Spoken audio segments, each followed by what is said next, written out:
So let's talk about client review as it pertains to translation. Why do people do client review? Well, sometimes there's a standard operating procedure where, let's say in a highly technical document, or maybe it's a highly regulated industry, the standard operating procedure may be to take the translation from a vendor and have it reviewed by a subject matter expert, whether that's someone that's internal or whether that's a distributor or someone outside of the company.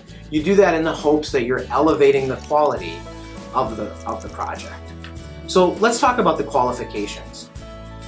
All too often, we'll see clients that'll just take a reviewer who is maybe someone in an office. Well, they speak Spanish, or they've studied a little Spanish, or well, they're in our Spanish office, or they're in our Quebec office, so they should be able to handle the French. That shouldn't be an issue. Well, let's think about that. The qualifications of the reviewer should be identical or very similar to the people that authored the document.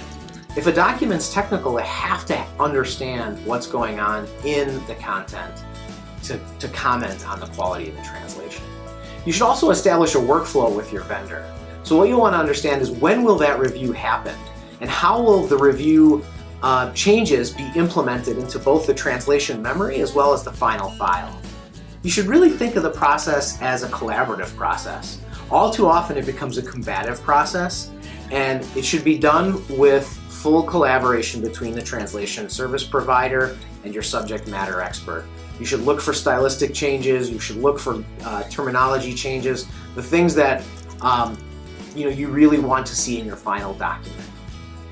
If at all possible, you should also try to stick with your reviewer. All too often what we've seen as well is a party review where you have 4 or 5 people review the same document, and that's not the best thing. If you can choose a reviewer, stick with that reviewer, the results will be a lot better. And the results should also be very objective. You should pick a party that really doesn't have